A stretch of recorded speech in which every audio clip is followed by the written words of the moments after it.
3. Educação obrigatória nos Estados Unidos. 3.1. O desenvolvimento da educação obrigatória. Talvez algumas pessoas possam sentir que a identificação da educação obrigatória com a tirania não pode ser aplicada a um país livre como os Estados Unidos. Pelo contrário, o espírito e a história da educação obrigatória na América do Norte apontam para muitos perigos semelhantes. Na maioria das colônias americanas, a educação era de tradição inglesa, isto é, educação paterna voluntária, com as escolas públicas sendo apenas aquelas estabelecidas para famílias pobres, livres para fazer uso das instalações.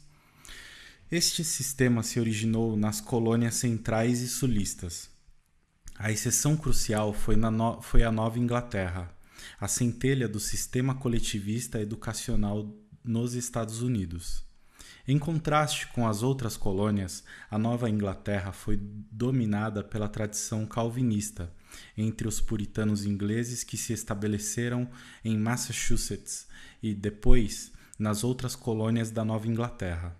Os impiedosos e ascetas puritanos que fundaram a colônia da Baía de Massachusetts estavam ansiosos para implantar o plano calvinista de educação obrigatória, com a finalidade de assegurar a criação de bons calvinistas e suprimir qualquer dissidência possível. Apenas um ano após o estabelecimento do primeiro conjunto de leis particulares, a colônia da Baía de Massachusetts promulgou em 1642 uma lei de alfabetização obrigatória para todas as crianças.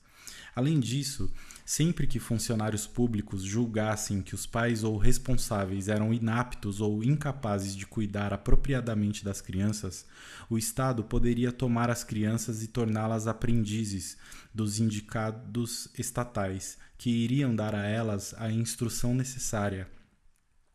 A lei de 14 de junho de 1642 era notável, porque era o estabelecimento da primeira educação compulsória no mundo da fala inglesa. Merece, portanto, a citação de alguns detalhes. Por mais que a educação das crianças tenha benefício singular e vantagem para qualquer comunidade, e considerando que muitos pais e mestres são muito indulgentes e negligentes de seu dever, fica ordenado que os oficiais eleitos de cada cidade devem ter olhos vigilantes sobre seus vizinhos, para observar primeiro que ninguém sofra barbárie em suas famílias, como não se esforçar para ensinar, por si mesmos ou por outros, suas crianças e aprendizes. Em 1647, a colônia complementou essa lei com o estabelecimento de escolas públicas. O grande esforço da educação compulsória foi posto no ensino dos princípios calvinistas puritanos. É significativo o fato de que a colônia de Plymouth, dos peregrinos liberais, ligeiramente mais antiga e mais religiosa, não estabeleceu um sistema de educação obrigatória. Quando a colônia de Plymouth foi incorporada à da Baía de Massachusetts, no entanto, as leis educacionais desta última prevaleceram. Qual foi o tipo de governo estabelecido no primeiro sistema educacional compulsório do mundo de fala inglesa, a inspiração futura para o sistema educacional dos outros estados? O espírito do governo foi o absolutismo calvinista. Todos na colônia eram forçados a frequentar a igreja congregacional. Além disso, nem todos eram qualificados como membros. Apenas os membros da igreja, porém, podiam votar nas eleições estaduais. Os princípios desse governo teocrático foram o da ordem, com os superiores e os inferiores colocados em seus lugares. A autoridade ministerial dos anciãos da igreja foi estabelecida. Para ser admitido como membro da igreja e com direito a voto, o candidato devia ser examinado pelos anciãos da igreja, que determinavam se havia ou não algo de Deus ou da graça em sua alma, e depois o aceitavam como membro.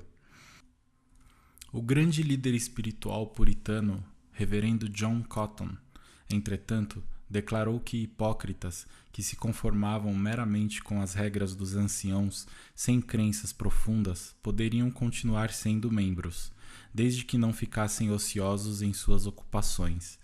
É interessante notar que a colônia fundou o Harvard College em um de seus primeiros atos, em 1636, como sendo estatal.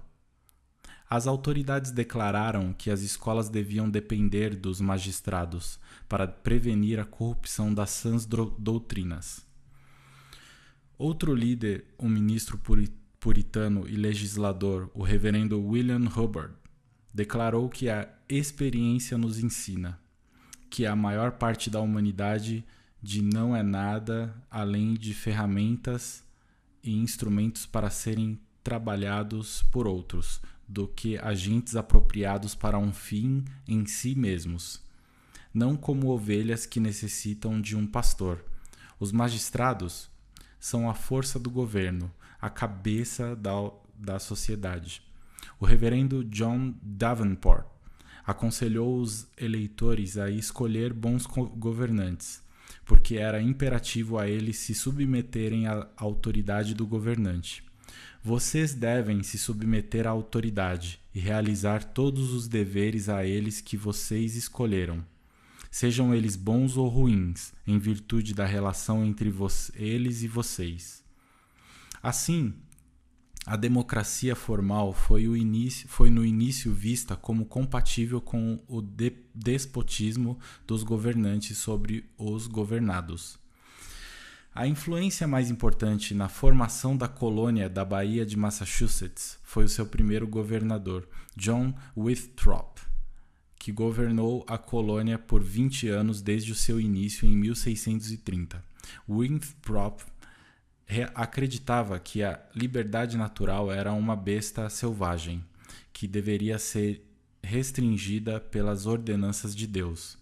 A correta liberdade civil significava ser bom, de modo a se sujeitar à autoridade. Winthrop considerava qualquer oposição à política do governador, principalmente quando ele era o governador, como positivamente sediciosa. O governo de Massachusetts foi totalmente consonante com esses princípios. Os hereges e as supostas bruxas foram perseguidos e caçados, e a severidade puritana e total submissão foram impostas em quase todas as áreas da vida. Dissidentes como Roger Williams, Anne Hutchinson, tiveram de deixar a colônia. Os puritanos logo se espalharam para outros estados e Connecticut foi governada com o mesmo espírito. Rhode Island, no entanto, era mais liberal, e não foi coincidência que Rhode Island foi a exceção, na Nova Inglaterra, na criação de um sistema de escolas estatais durante o período colonial. Durante o século XVIII, a severidade religiosa colonial gradualmente enfraqueceu seu domínio sobre a comunidade. Mais seitas surgiram e floresceram. Massachusetts e Connecticut, entretanto, decretaram leis repressivas contra os Quakers, proibindo-os também de abrir escolas. Além disso, Connecticut, numa vã tentativa de suprimir o movimento Nova Luz, decretou uma lei em 1742 proibindo-os de abrir qualquer escola. Os motivos que eles podiam tender a formar jovens em princípios e práticas e introduzir distúrbios que poderiam ter consequências fatais para a paz pública e bem-estar dessa colônia. Algumas motivações para a doutrinação religiosa e educação obrigatória no período colonial eram econômicas. Como muitos dos senhores acreditavam que seus servos eram menos propensos a serem independentes e a dar problema, quando imbuídos com o catecismo e a Bíblia puritana, os servos eram praticamente obrigados a serem instruídos. Finalmente, a Guerra Revolucionária interrompeu todo o sistema educacional e os estados independentes estavam prontos para um recomeço. Os novos estados lidaram com o problema praticamente da mesma forma que haviam feito enquanto colônias. Novamente, Massachusetts abriu o caminho estabelecendo educação compulsória, que suas leis coloniais já tinham fornecido. Tomaram o passo incomum de incluir em sua Constituição Estatal de 1780 uma cláusula expressamente garantindo a autoridade para a legislatura de impor frequência obrigatória na escola. Essa autoridade foi exercida prontamente e, em 1789, a frequência escolar se tornou obrigatória em Massachusetts. Connecticut fez o mesmo em 1805, com uma lei obrigando todos os pais a educar seus filhos. Deu sequência a esta alfabetização obrigatória com uma lei em 1842 obrigando toda criança abaixo de 15 anos e empregada a ir para a escola por 3 meses durante o ano, acrescentando, assim, uma escolarização obrigatória às suas leis de educação primária geral obrigatória, ou alfabetização. No entanto, as leis de Massachusetts eram frouxas para com os que não iam às aulas, e em 1845 Boston tentou aprovar um projeto de lei contra a evasão escolar das crianças desempregadas, mas perdeu devido ao fato dos direitos dos pais serem ameaçados. Entretanto, o projeto passou em 1846. Em 1850, Massachusetts autorizou as suas cidades a tomar providência para os evasores escolares habituais e tomaram providências para que eles pudessem ser confinados em prisões. Finalmente, em 1852, Massachusetts estabeleceu o primeiro sistema abrangente em todo o estado, um moderno sistema de educação compulsória nos Estados Unidos. Ele previa que toda criança entre 8 e 14 anos tinha de frequentar a escola pelo menos 13 semanas ao ano. Massachusetts, até o final do século, continuou ampliando e fortalecendo suas leis de educação compulsória. Em 1862, por exemplo, fez a obrigatoriedade da detenção de crianças evasoras e aumentou a idade escolar para que 7 e 16 anos. Entre 7 e 16 anos, repetindo. Em 1866, a frequência escolar se tornou obrigatória por 6 meses durante o ano. Este não é o local para uma discussão da batalha pelas escolas públicas, que transformaram o sistema educacional americano de 1800 a 1850. O objetivo dos defensores da campanha será analisado. Mas basta dizer que, entre 1825 e 1850, o trabalho de propaganda tinha sido tal que os estados que não eram da Nova Inglaterra tinham mudado de um sistema de ausência total de escolas públicas ou apenas escolas para pobres para o estabelecimento de escolas gratuitas disponíveis a todos.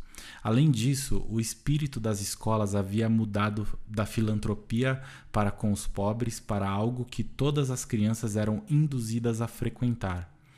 Em 1850, cada estado tinha uma rede de escolas públicas gratuitas. Em 1850, todos os estados tinham escolas públicas, mas apenas Massachusetts e Connecticut impuseram a coerção. O movimento pela escolaridade obrigatória conquistou toda a América no final do século XIX. Massachusetts começou a marcha e os outros estados o seguiram, principalmente nas décadas de 1870 e 1880. Em 1900, quase todos os estados estavam impondo a frequência obrigatória. Parecia ter havido muito pouco debate sobre a questão da escolaridade obrigatória. Podemos apenas imaginar a razão para a negligência de uma questão fundamental, uma negligência que é evidente, além disso, em toda a história da educação. Pode muito bem ser porque os educacionistas profissionais sabiam que a questão podia ser delicada se o tema fosse excessivamente enfatizado no debate público. Depois de citar algumas opiniões pró e contra as leis de escolaridade obrigatória, vamos investigar o desenvolvimento dos educacionistas e seus movimentos de propaganda, uma vez que eles foram fundamentais para o estabelecimento das escolas públicas e em governar o seu funcionamento até os dias de hoje.